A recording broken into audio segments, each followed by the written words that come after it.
Можна сказаць, што армянскі урок ён вельмі важны.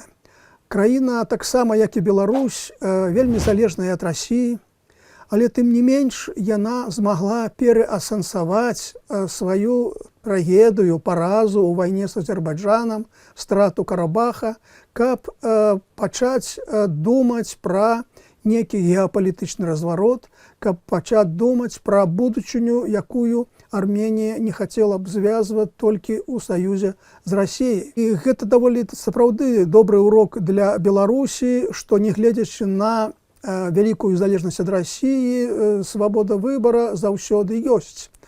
Але тут ёсць вялікае адрозненне паміж Нікалам Пашынянам і Александром Лукашэнкам.